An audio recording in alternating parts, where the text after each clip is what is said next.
Shamantakas Infraswari, Shamantakas Aurum. Premium 2, 3 and 4 BHK luxurious apartments near Pragati Nagar, Kaman, Bachapalli, Hyderabad.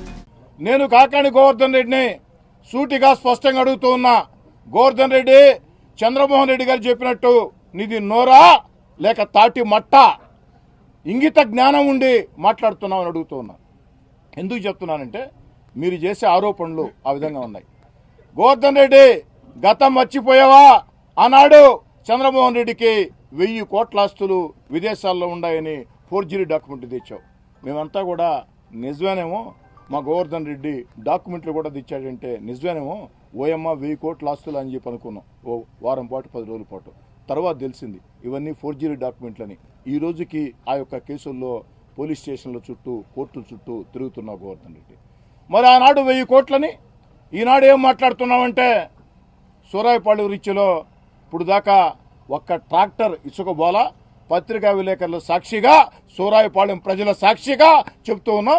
ఒక్క tractor ఇసుక బోలా, తట్టడి ఇసుక బోలా, కానీ 100 కోట్లు సోమిరెడ్డి చంద్రమోహన్ రెడ్డి తినేశాడు. పాపం కాకాని గోవర్ధన్ రెడ్డికి రాత్రిపూట కళ్ళు ఎక్కువగా వస్తున్నట్లున్నాయి. ఎందుకంటే గత 5 ఏళ్లుగా సర్వేపల్లి నియోజకవర్గంలో తాను చేసిన అక్రమాలు అరాచకాలు అన్నీ గుర్తుకొచ్చి ఇవన్నీ ఎవరు అధికారంలో ఉన్నా కూడా చేస్తారని చెప్పిన భావించి ఆ కళ వచ్చి పక్కరోజు మాట్లాడుతున్నట్టున్నాడు. అయ్యా కాకాని గోవర్ధన్ రెడ్డి, నీకు ఇంగిత జ్ఞానం ఉంటే, నువ్వు నికార్సైన రాజకీయ వాదైతే రా, సూరాయపాలెం రా, వచ్చి 100 కోట్ల రూపాయలు సోమిరెడ్డి చంద్రమోహన్ రెడ్డి తినేశాడని చెప్పు.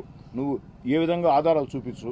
నువ్వు ఏ సవాల్ విసిరితే ఆ సవాలుకి మేమంతా కూడా సిద్ధంగా ఉన్నాం.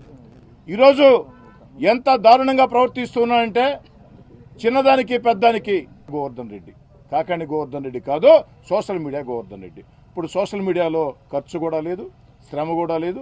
ఇంట్లో ఉండి ఒక కెమెరా పెట్టుకుంటే ఇష్టం వచ్చిన వీడియోలు పెడతా ఉండొచ్చు. చంద్రమోహన్ రెడ్డి గారి దగ్గర నుంచి చంద్రబాబు నాయుడు గారి దాకా, లోకేష్ గారి దగ్గర నుంచి పవన్ కళ్యాణ్ గారి దాకా ప్రతి ఒక్కరి మీద ఇష్టారీతిగా విమర్శలు చేయటం అతనికి పరిపాటు అయిపోయింది.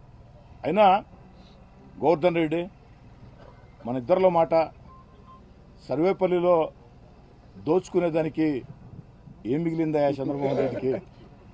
గోవర్ధన్ రెడ్డి, సర్వేపల్లిలో దోచుకునేదానికి చంద్రమోహన్ రెడ్డికి ఏం మిగిల్చావు? మన ఇద్దరిలో మాట, ఇసుక ఎత్తేస్తివి, గ్రావెలు ఎత్తేస్తివి, డీఫామ్ పట్టాలు దోసేసుకుంటువి, దేవస్థానం భూములు దోసేసుకుంటువి, ఫ్యాక్టరీలోళ్ళు వచ్చి ఫ్యాక్టరీలు పెట్టి 10 మందికి ఉపాధి కల్పిస్తావంటే వాళ్ళని అడ్డంగా డిమాండ్లు చేసి కోట్ల రూపాయలు, వాళ్ళకి మిగిలేదే ₹1 అయితే నువ్వు 2 కోట్లు 3 కోట్లు డిమాండ్ చేస్తే ఏడ తెచ్చిస్తారు?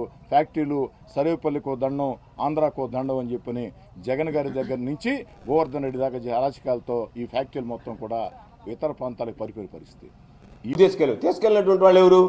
ఈరోజు ఆయన ఆ dupe shot Sridhar Reddy, Kotamreddy Sridhar Reddy alias dupe shot Sridhar Reddy. Sridhar రెడ్డికి ఏముంది? అడగపోయి ఆడు ఏం తెలుసు? శ్రీధర్ రెడ్డికి ఏం తెలిసిన మాట్లాడుతున్నాడు? నిద్రలేసినప్పటి నుంచి నీ డూప్ షాట్లు చిన్నప్పటి నుంచి చూసినటువంటి వాడిని.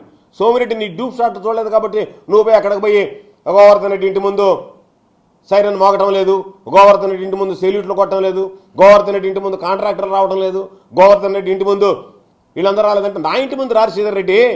ఎవడన్నా కాంట్రాక్టర్ వస్తే నెల్లూరు రూరల్ టీడీపీ కార్యాలయం ముందు ఉంటాడు, ఎవడన్నా వ్యాపారస్తుడు వస్తే నెల్లూరు రూరల్ టీడీపీ కార్యాలయం ముందు ఉంటాడు, ఎవడన్నా లేఅవుట్ వేసాడు వస్తే నెల్లూరు రూరల్ టీడీపీ కార్యాలయం ముందు ఉంటారు. నా దగ్గరికి వాళ్ళు రారు శ్రీధర్ రెడ్డి, డూప్ షాట్ శ్రీధర్ రెడ్డి నా దగ్గరికి రారు వాళ్ళు. నా దగ్గరికి ఎవడన్నా వస్తే నా దగ్గరికి వచ్చేది ఎవరంటే ఎవడన్నా సమస్యలో ఉండేటువంటి ప్రజలు వస్తారు. ఈ దొంగ సోమిరెడ్డి లాంటి వాళ్ళ దగ్గరికి వెళ్ళి వాళ్ళకు వంతబాడి రేపేదో నాకు సహకారం అందిస్తాడనేటువంటి ఆలోచన చేయడం కాదు. మీకు ధైర్యం ఉంటే, నేను మరలా సవాల్ విసురుతున్నా, మీకు నిజంగా ధైర్యం ఉంటే, చిత్తశుద్ధి ఉంటే జరిగినటువంటి అక్రమాల మీద ఎటువంటి దర్యాప్తు చేస్తారో చేయించండి. లేదా కలెక్టర్ ఎస్పీని తీసుకురండి, మేము కూడా వస్తాం. మాకు ఊరు తెలియకుండా దొంగతనంగా మీరు మాత్రమే పెట్టుకోవడం కాదు. అధికారులు ఉండాలి. అధికారులు ఉంటే ఏం జరిగిందనేటువంటిది అధికారులు చెప్తారు, ఎందువల్ల వాళ్ళు రాలేదని చెప్తారు. మా దగ్గర ఉన్నటువంటి ఆధారాలు సమర్పిస్తాం, అక్కడ ఉన్నటువంటి ప్రజల అభిప్రాయాన్ని తీసుకోండి. అది కానీ పద్ధతి. ఏమి లేకుండా మీరు అక్కడికి వెళ్ళి ఇక్కడ ఏమి జరగలేదని మీకు మీరు క్లీన్ చిట్ ఇచ్చుకునేది ఏంది? ఈరోజు నేను అడుగుతున్నా, పొదలకూరులో ఏం మాట్లాడావు?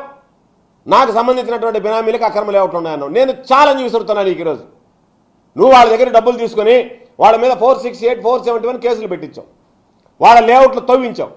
ఈరోజు తవ్వించినటువంటి లేఅవుట్లకి నువ్వు ఎట్లా పర్మిషన్ ఇప్పించావు?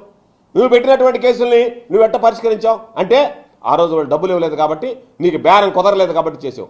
పొదలకూరులో బస్ స్టాండ్లో సోమిరెడ్డి అంటే గబ్బు పెట్టిపోయాడు. ఎప్పుడన్నా పొదలకూరు చరిత్రలో ఒక్క లేఅవుట్ దగ్గర ఒక్క ఎమ్మెల్యే ఇంతవరకు పనిచేసినటువంటి వాళ్ళు ₹1 డబ్బులు తీసుకున్నటువంటి అటువంటి నీచ చరిత్ర కలిగినటువంటి నిన్ను భుజాన్ని వేసుకుని మిగతా వాళ్ళందరూ మోసేటట్టుగా మీరు దిగజారిపోతే, అటువంటి నీచుడు ఈరోజు మీకు మార్గదర్శిగా మారుతున్నాడు అనేటువంటి మాట మీరు మాట్లాడితే మిమ్మల్ని ఏ విధంగా అనుకుంటారనేటువంటి దాని గురించి ఆలోచన చేయండి. మీ క్రెడిబిలిటీ అసలు మీకు ఎంత క్రెడిబిలిటీ ఉందనే తర్వాత సంగతి. మీ క్రెడిబిలిటీ అనేటువంటిది పార్టీలలో ఎట్టంటిది ఏ విధంగా ఉంది, ఏ గాలి కాసు ఆపేటటువంటి వాళ్ళ గురించి పెద్ద క్రెడిబిలిటీ ఉందని కూడా మనం మాట్లాడుకోవాల్సినటువంటి అవసరం లేదు.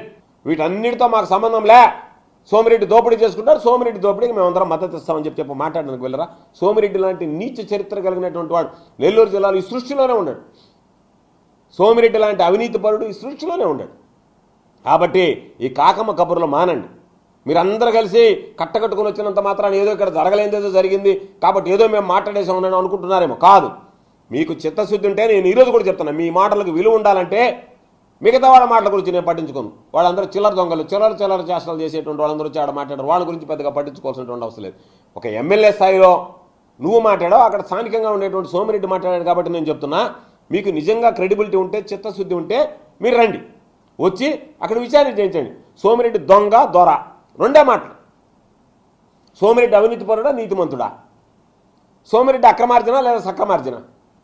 చంద్రబాబు నాయుడు గారు పదే చెప్తున్నాడు ఏమని, మేము ఇటువంటి వాటికి దూరం కాబట్టి మేము ఇటువంటివి జరగలేము అని చెప్పేటువంటి చంద్రబాబు నాయుడు సూరాయపాలెం రీచ్ మీద ఒక విచారణ జరిపిస్తే ఈరోజు అక్కడ తరలించినటువంటి గ్రావెల్ దగ్గర నుంచి దాదాపుగా 300 ట్రిప్పుల గ్రావెల్ తోలారు. ఏ మైనింగ్ పర్మిషన్ ఉంది, ఎక్కడ పర్మిషన్ తీసుకున్నారు, ఎవరికి రూపాయి రాయల్టీ కట్టారు, ఎవరికి రూపాయి రాయల్టీ కట్టి మీరు అక్కడ గ్రావెల్ తోలారు? ఇది అక్రమం కదా? ఇది అక్రమ రవాణా కదా? ఇవన్నీ మీకు కనపడలేదా? ఇవన్నీ మీకు తెలియలేదా? ఇవన్నీ మీకు చెప్పలేదా? మీరు చెప్పకుండానే మాట్లాడిపోయారా డూప్ షాట్ శ్రీధర్ రెడ్డి, దొంగ సోమిరెడ్డి మీరిద్దరు? కాబట్టి నేను ఒకటే విషయం చెప్తున్నా, ఎక్కడైనా సరే ఏదన్నా జరిగింది అంటే వాటి మీద మీరు ఏదో వచ్చి మాట్లాడి డూప్ షాట్లు కొట్టి వెళ్ళిపోతామనేది కాదు. చిత్తశుద్ధి ఉంటే నిజంగా రండి, దానికి సంబంధించినటువంటి వివరాలన్నీ మీ ముందుంచుతాం, అధికారులను కూడా తీసుకురండి, ఒక ప్రజాభిప్రాయ సేకరణ చేద్దాం. దాని ద్వారా ఈరోజు నీతి నిజాయితీ బయటపడుతుంది. ఏది ఏమైనా సరే నేను మరలా చెప్తున్నా, సూరాయపాలెం రీచ్లో ₹100 కోట్ల దోపిడీకి సోమిరెడ్డి తెరతీసినటువంటి మాట వాస్తవం. మరిన్ని వీడియోస్ కోసం ఛానల్ ని సబ్స్క్రైబ్ చేయండి, లేటెస్ట్ అప్డేట్స్ కోసం వాట్సాప్ ఛానల్ ని ఫాలో చేయండి, అండ్ లింక్ డిస్క్రిప్షన్ లో ఉంది.